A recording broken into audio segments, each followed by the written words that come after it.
शिमोगा शहर के ऊरगडूर ज़मीन के मसले को लेकर पहली दफ़ा किसी रुकने असम्बली ने असम्बली में आवाज़ उठाई और ये आवाज़ एमएलसी बिल्किस बानो की जानिब से उठी है।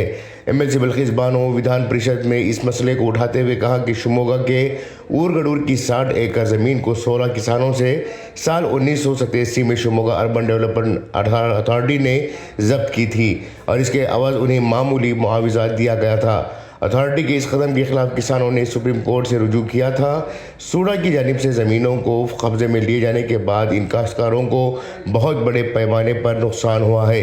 एक काश्तकार आज तंगदस्ती का शिकार हुए हैं और इनकी 2 नस्लें गुजर चुकी हैं। काश्तकारों ने मुतालिबा किया है कि उन्हें नकद के साथ साथ साइड भी दी जाए। इस दौरान सूडा ने अदालत को बताया था कि काश्तकारों को माकूल मुआवजा दिया जाएगा, लेकिन अब तक इस सिमत में किसी भी तरह की पेशरफ्त नहीं हुई है। बिल्किस बानो ने कहा कि सूडा ने काश्तकारों को गुमराह किया है, इसलिए उन्हें माकूल मुआवजा के तौर पर साइट भी दें और इस साइट मुफ्त दी जाए, क्योंकि साइट लेने की ताकत भी इन काश्तकारों के पास नहीं है। इस मामले में रियासती वजीर बराए अर्बन डेवलपमेंट भारती सुरेश ने बताया कि 1987 में ज़मीन के बदले में सिर्फ पैसे देने का कानून था, लेकिन अब काश्तकारों ने साइट का मुतालबा किया है जो कि कानून में नहीं है। इसके बावजूद हमने काबीना में यह फैसला लिया है कि इस ज़मीन पर सरकारी कीमतों में साइट दी जाएगी। रियासती वजीर के इस बयान पर बिल्किस बानो ने कहा कि मैंने साल 2014 में भी इस मामले में वज़ीर आला सिद्धरामैया से बात की थी। उन्होंने इस सिलसिले में जायज़ा लेकर माकूल मुआवजा देने का वादा किया था।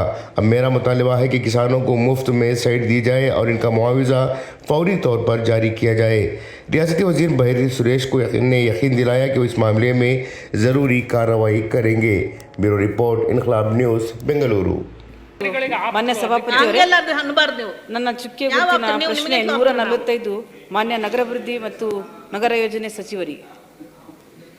ಮಾನ್ಯ ಸಭಾಧ್ಯಕ್ಷರೇ, ಉತ್ತರವನ್ನು ಒದಗಿಸಲಾಗಿದೆ. ಮಾನ್ಯ ಸಭಾಧ್ಯಕ್ಷರೇ, ಉತ್ತರವನ್ನು ಕೊಟ್ಟಿದ್ದಾರೆ.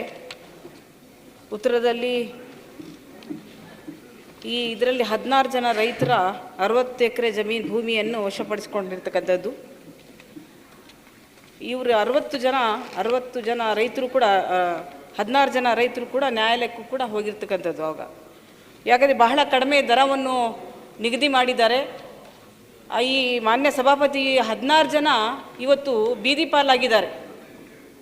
87ರಲ್ಲಿ ಪ್ರಾರಂಭ ಆಗಿರ್ತಕ್ಕಂಥ ಈ ಕಾರ್ಯ ಇಲ್ಲಿವರೆಗೂ ಆ ರೈತರಿಗೆ ಪರಿಹಾರನೂ ಇಲ್ಲ, ಮತ್ತು ಅವರಿಗೆ ಪರ್ಯಾಯ ಭೂಮಿ ವ್ಯವಸ್ಥೆಯೂ ಇಲ್ಲ. ಯಾಕೆಂದರೆ ಮಾನ್ಯ ಸಚಿವರು ಉತ್ತರದಲ್ಲಿ ಹೇಳಿದ್ದಾರೆ, ನ್ಯಾಯಾಲಯದ ಆದೇಶದವರೆಗೆ ಮೇರೆಗೆ ಅವರಿಗೆ ಒಂದು ಸೈಟ್, ಸಾಮಾನ್ಯ ಜನರಿಗೆ ಆ ಸೈಟ್ ಹೆಂಗೆ ಕೊಡ್ತೀರಾ ಅದೇ ದರದಲ್ಲಿ ಕೊಡ್ರಿ, ಮತ್ತು ಅವರಿಗೆ ಕೊಡಬೇಕಾಗಿರ್ತಕ್ಕಂಥ ಹಣನೂ ಕೂಡ ಕೋರ್ಟಲ್ಲಿ ಡೆಪಾಸಿಟ್ ಮಾಡಿದ್ವಿ ಅಂತ ಕೂಡ ಉತ್ತರ ಹೇಳ್ತಾರೆ.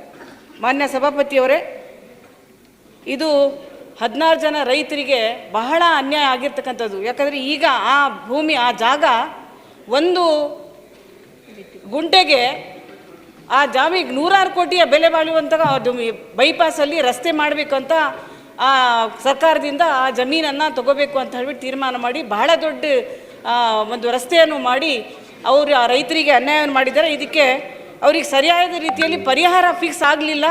ಮತ್ತು ಅವರು ನ್ಯಾಯಾಲಯಕ್ಕೆ ಹೋದಾಗ ಅರ್ಬನ್ ಡೆವಲಪ್ಮೆಂಟ್ ವತಿಯಿಂದ ಅಧಿಕಾರಿಯವರು ನ್ಯಾಯಾಲಯ ಅವರಿಗೆ ಸಹಾಯ ಮಾಡಬೇಕು ಅಂತ ಹಂತದಲ್ಲಿ ಇರಬೇಕಾದ್ರೆ 2021ರಲ್ಲಿ ನ್ಯಾಯಾಲಯನೂ ಹೆಲ್ಪ್ ಮಾಡಬೇಕಂತ ಇರಬೇಕಾದ್ರೆ ಈ ಜೊತೆಗೆ ಇರ್ತಕ್ಕಂಥ ಇವರು ವಕೀಲರಿಗೆ ಅವರು ಮನವೊಲಿಸಿ ಅವ್ರ ಪರವಾಗಿ ಹೇಳುವ ಒಂದು ಹೇಳಿಕೆ ತಗೊಳ್ಳುವ ಮೂಲಕ ಇಲ್ಲ ರೈತರು ಕೂಡ ಒಪ್ಕೊಂಡಿದ್ದಾರೆ, ನಾವು ಈಗ ಕಾರ್ಯ ಪ್ರಾರಂಭ ಮಾಡ್ತೀವಿ ಅಂತ ಹೇಳ್ಬಿಟ್ಟು ಅದನ್ನು ಶುರು ಮಾಡಿರ್ತಕ್ಕಂಥದ್ದು.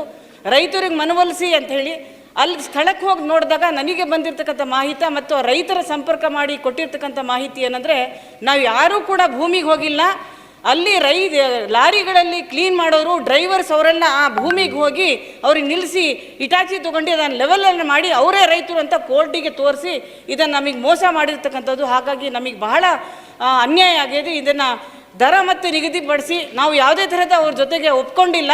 ದರ ನಿಗದಿ ಮಾಡಿಸಿ ಮತ್ತೊಮ್ಮೆ ಅವ್ರಿಗೆ ಗೊತ್ತೇ ಇಲ್ಲ ಇವ್ರು ಏನು ಮಾಡ್ತಾ ಇದ್ದಾರೆ ಅಂತ. ಯಾರ್ಯಾರಿಗೂ ಥರ್ಡ್ ಪರ್ಸನ್ಸಿಗೆ ಕರ್ಕೊಂಡು ಹೋಗಿ ಅದನ್ನು ಮಟ್ಟ ಮಾಡಿಸಿ ಸೈಟ್ ರಚನೆ ಮಾಡಿ ಈಗಾಗಲೇ ಮತ್ತೆ ಸೈಟ್ ಹಂಚಿಕೆ ಮಾಡಬೇಕು ಅಂತ ಇದಕ್ಕೆ ಮತ್ತಷ್ಟು ಉತ್ತರ ಕೊಡಬೇಕಂತ ಕೇಳ್ಕೊಳ್ತೀವಿ. ಮಾನ್ಯ ಸಭಾಧ್ಯಕ್ಷರೇ, ಶಿವಮೊಗ್ಗ ಜಿಲ್ಲೆ ಭದ್ರಾವತಿ ನಗರಾಭಿವೃದ್ಧಿ ಪ್ರಾಧಿಕಾರದಿಂದ ಸುಮಾರು 60 ಎಕರೆ 30 ಕುಂಟೆ ಜಾಗವನ್ನು ಉರಗಡೂರು ಅಂತ ಇಲ್ಲಿ ನಾವು ಅಕ್ವೈರ್ ಮಾಡ್ಕೊಂಡಿದ್ದೀವಿ ಸಭಾಧ್ಯಕ್ಷರೇ. ಈ ಸರ್ವೆ ನಂಬರ್ 340ರಿಂದ 357ರವರೆಗಿನ ಜಮೀನುಗಳು ಸಭಾಧ್ಯಕ್ಷರೇ. ಆವಾಗ ಅಧ್ಯಕ್ಷರೇ, ಇದು 1995ರಲ್ಲಿ ಇದನ್ನು ನಾವು ಅಕ್ವೈರ್ ಮಾಡ್ಕೊಂಡಿದ್ದೀವಿ ಸಭಾಧ್ಯಕ್ಷರೇ. ಇದು ಆಮೇಲೆ ಏನಾಗ್ತದೆ ಸಭಾಧ್ಯಕ್ಷರೇ, ಅಲ್ಲಿ ನಾವು ಅಕ್ವೈರ್ ಮಾಡ್ಕೊಂಡ್ಮೇಲೆ ರೈತರಿಗೆ ಪರಿಹಾರ ಕೊಡ್ಲಿಕ್ಕೆ ಹೋಗ್ತೀವಿ ಸಭಾಧ್ಯಕ್ಷರೇ. ಆದರೆ ಅವರು ಪರಿಹಾರ ತಗೊಳ್ಳೋದಿಲ್ಲ ಸಭಾಧ್ಯಕ್ಷರೇ. ಆಗಿನ ರೇಟು ಒಟ್ಟಾರೆ ಜಮೀನಿಗೆ ಸುಮಾರು 20,69,159 ರೂಪಾಯಿಗಳನ್ನು ನಾವು ನ್ಯಾಯಾಲಯಕ್ಕೆ ನಾವು ಕಟ್ಟಿದ್ದೀವಿ ಸಭಾಧ್ಯಕ್ಷರೇ. ನಮ್ಮ ಇಲಾಖೆಯಿಂದ ಕಟ್ಟಿ ಆಗಿದೆ ಸಭಾಧ್ಯಕ್ಷರೇ. ಇದು 95ನೇ ಸಾಲಿನ ಅಲ್ಲಿ ಉಪನೋಂದಣಾಧಿಕಾರಿ ಏನು ರೇಟ್ ಇತ್ತು ಸಭಾಧ್ಯಕ್ಷರೇ, ಸಬ್ ರಿಜಿಸ್ಟ್ರ್ ವ್ಯಾಲ್ಯೂದು SR ವ್ಯಾಲ್ಯೂ ಪ್ರಕಾರ ಈ ದುಡ್ಡನ್ನು ನಾವು ಕಟ್ಟಿದ್ದೀವಿ ಸಭಾಧ್ಯಕ್ಷರೇ. ಮತ್ತು ಈ ಸದರಿ ಭೂಮಾಲೀಕರುಗಳಿಗೆ ಪರಿಹಾರ ರೂಪದಲ್ಲಿ ನೀಡಿರುವ ನಿವೇಶನಗಳು ಎಷ್ಟು ಅಂತ ಕೇಳಿದ್ದಾರೆ ಸಭಾಧ್ಯಕ್ಷರೇ. ಆವಾಗ ಆ ರೂಲ್ಸ್ ಇರಲಿಲ್ಲ ಸಭಾಧ್ಯಕ್ಷರೇ. 1987ರ ಅನ್ವಯ ನಗರಾಭಿವೃದ್ಧಿ KTPC ಆ್ಯಕ್ಟ್ ಪ್ರಕಾರ, KTPC ಆ್ಯಕ್ಟ್ 1987 ಪ್ರಕಾರ ಯಾವುದೇ ಸೈಟುಗಳನ್ನು ಕೊಡಲಿಕ್ಕೆ ಇಲಾಖೆಗೆ ಅವಕಾಶ ಇಲ್ಲ ಸಭಾಧ್ಯಕ್ಷರೇ. ಮತ್ತು ಯಾವಾಗ ಸದರಿ ವಸತಿ ಬಡಾವಣೆ ಭೂಸ್ವಾಧೀನ ಯಾವಾಗ ಅಂತಿಮ ಅಧಿಸೂಚನೆ ಆಗಿದೆ ಅಂತ ಕೇಳಿದ್ದಾರೆ ಸಭಾಧ್ಯಕ್ಷರೇ. ಇದಕ್ಕೆ ಸರ್ಕಾರದ ಅಧಿಸೂಚನೆ ಸಂಖ್ಯೆ 290 MIB 1986 1987ರಲ್ಲಿ ಅಂತಿಮ ಅಧಿಸೂಚನೆಯನ್ನು ಹೊರಡಿಸಲಾಗಿರ್ತದೆ ಸಭಾಧ್ಯಕ್ಷರು. ಭಾಳಷ್ಟು ಹಳೆಯ ಸಭಾಧ್ಯಕ್ಷರು, ಸುಮಾರು 40 ವರ್ಷದ್ದು ಸಭಾಧ್ಯಕ್ಷರು. ಇದರ ಬಡಾವಣೆ ನಾವು ಈಗಾಗಲೇ ಲೇಔಟ್ ಸ್ಟಾರ್ಟ್ ಮಾಡಿದ್ದೀವಿ ಸಭಾಧ್ಯಕ್ಷರೇ. ಸುಮಾರು 80ರಷ್ಟು ಲೇಔಟು ಕಂಪ್ಲೀಟ್ ಆಗಿದೆ ಸಭಾಧ್ಯಕ್ಷರೇ. ಈಗ ಜನಗಳಿಗೆ ಹಂಚ್ಬೇಕು ಸಭಾಧ್ಯಕ್ಷರು. ಇನ್ನೊಂದು 20% ಅಷ್ಟೇ ಕೆಲಸ ಬ್ಯಾಲೆನ್ಸ್ ಇದೆ. ಇನ್ನೊಂದು 3 ತಿಂಗಳಲ್ಲಿ ಆ ಕೆಲಸ ಆಗೋಗ್ತದೆ ಸಭಾಧ್ಯಕ್ಷರೇ. ಅದಾದ ನಂತರ ಕಾಮಗಾರಿ ಪ್ರಾರಂಭಿಸಿದ ದಿನದಿಂದ ದರದಲ್ಲಿ ಭೂ ಪರಿಹಾರ ಕೊಡ್ರಿ ಅಂತ ಕೇಳಿದ್ದಾರೆ ಸಭಾಧ್ಯಕ್ಷರೇ. ಹಂಗೆ ಕೊಡೋಕ್ಕೆ ಬರಲ್ಲ ಸಭಾಧ್ಯಕ್ಷರೇ. According to the KTPC act ನಾವು ಯಾವಾಗ ಅಕ್ವೈರ್ ಮಾಡ್ಕೊಂಡಿದ್ದೀವಿ ಆ ರೇಟ್ನೇ ನಾವು ಕೊಡ್ಲಿಕ್ಕೆ ಸಾಧ್ಯ ಸಭಾಧ್ಯಕ್ಷರೇ. 87ರಲ್ಲಿ ಏನು ರೇಟ್ ಇತ್ತು SR ವ್ಯಾಲ್ಯೂ, ಆ ವ್ಯಾಲ್ಯೂ ಪ್ರಕಾರ ನಾವು ಕೋರ್ಟಿಗೆ ಕಟ್ಟಾಗಿದೆ ಸಭಾಧ್ಯಕ್ಷರೇ. ನಮಗೂ ಅವ್ರಿಗೆ ಸಹಾಯ ಮಾಡಬೇಕು ಅಂತ ಇದೆ ಸಭಾಧ್ಯಕ್ಷರೇ. ಅದರ ರೂಲ್ಸಲ್ಲಿ ಇದರಲ್ಲಿ ನಮಗೆ ಅವಕಾಶ ಇರೋದಿಲ್ಲ ಸಭಾಧ್ಯಕ್ಷರೇ. ಮ್ಯಾಕ್ಸಿಮಮ್ ನಾವೀಗ ಇನ್ನೊಂದು ಹೊಸದು ಏನೋ ಒಂದು ಅವ್ರಿಗೆ ಸಹಾಯ ಮಾಡಬೇಕು ಅಂತ ಹೇಳಿ ನಾವು ಕ್ಯಾಬಿನೆಟಲ್ಲಿ ತೀರ್ಮಾನ ಮಾಡಿ 40-60 ಸೈಟ್ ಸಭಾಧ್ಯಕ್ಷರೇ, 1 ಎಕರೆಗೆ 40-60 ಸೈಟು ಪರಿಹಾರ ಆಗಿ ಜನರಲ್ ಆಗಿ ಯಾರಿಗೋ ಸೈಟ್ ತಗೋತಾರಲ್ಲ ಸಭಾಧ್ಯಕ್ಷರೇ, ಅವ್ರಿಗೆ ಪ್ರಥಮ ಆದ್ಯತೆಯಾಗಿ ಜಮೀನು ಮಾಲೀಕರಿಗೆ ಏನು ನಾವು ಬೇರೆಯವ್ರಿಗೆ ಹಂಚ್ತೀವಿ. ಭಾಳಷ್ಟು ಜನ ಈಗ ಒಂದು ಸೈಟ್ಗೆ 10 ಜನ ಅಪ್ಲಿಕೇಶನ್ ಹಾಕಿರ್ತಾರೆ ಸಭಾಧ್ಯಕ್ಷರೇ.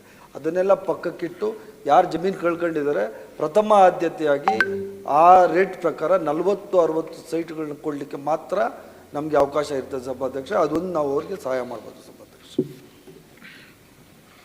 ಮಾನ್ಯ ಸಭಾಪತಿಯವರೇ,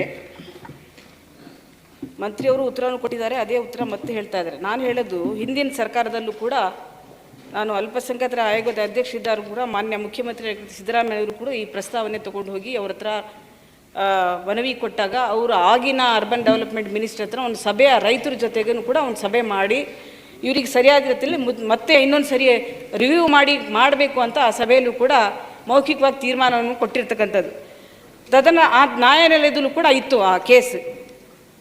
ಆವಾಗ ಇವರು ಅಧಿಕಾರಿಯವರು ಏನು ಮಾಡಿದ್ರು, ಆ ರೈತರಿಗೆ ಮನವೊಲಿಸ್ಕೊಂಡು ನಾವು ನಿಮಗೆ ನೀವು ಹೇಳ್ದಂಗೆ ನಾವು ಕೊಡ್ತೀವಿ ಅಂತ ಹೇಳಿಬಿಟ್ಟು ಅವರಲ್ಲಿ ಆ ಕೇಸನ್ನು ವಿಡ್ರಾ ಮಾಡಿಸ್ತಾರೆ.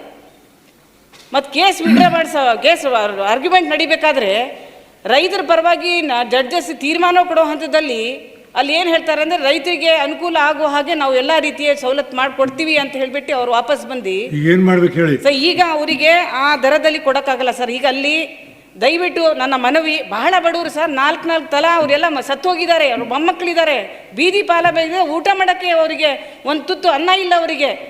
ಮತ್ತೆ ಪುನರ್ ನೀವು ಏನಾದರೂ ಒಂದು ಪರಿಶೀಲನೆ ಮಾಡಿ ಅವ್ರಿಗೆ, ಮತ್ತು ಈಗ ಸೈಟ್ ತೊಗೊಳಕ್ಕೂ ನೀವೇನು ಹೇಳ್ತಾ ಇದ್ದೀರಾ, ನಮ್ಮ ದರ ಈಗ ನಿಗದಿ ಮಾಡಿರೋ ದರ ಅಂದರೆ ಅವ್ರಿಗೆ ಸೈಟ್ ಕೊಂಡ್ಕೊಳ್ಳೋಕ್ಕೂ ಅವ್ರ ಹತ್ರ ದುಡ್ಡಿಲ್ಲ, ಊಟ ಮಾಡೋಕ್ಕೆ ದುಡ್ಡಿಲ್ಲ ಅಂದರೆ ಸೈಟ್ ಕೊಂಡ್ಕೊಳ್ಳೋಕ್ಕೆ ಅವರು ಫ್ರೀ ಸೈಟ್ ಕೊಡಬೇಕು ನೀವು. ಮತ್ತು ಅದನ್ನು ಆ ದರವನ್ನು ಕೂಡ ಪುನರ್ ಪರಿಶೀಲನೆ ಮಾಡಬೇಕು. ನಾನು ಮನವಿಯನ್ನು ಮಾಡ್ಕೊಳ್ತೀನಿ. ಸಭಾಧ್ಯಕ್ಷ, ಇದು 40 ವರ್ಷಗಳ ಮುಂಚಿನ ಕೇಸು ಸಭಾಧ್ಯಕ್ಷರೇ.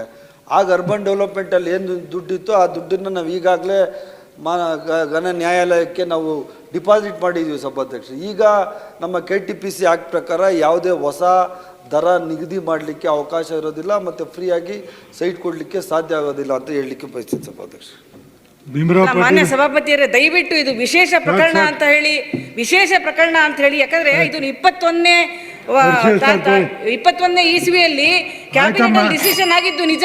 ಅದು ರೈತರಿಗೆ ಗೊತ್ತಿಲ್ಲದಲೇ ತೀರ್ಮಾನ, ಅಲ್ಲಿ ಮೋಸ ಮಾಡಿದ್ದಾರೆ ಅಧಿಕಾರಿಗಳು.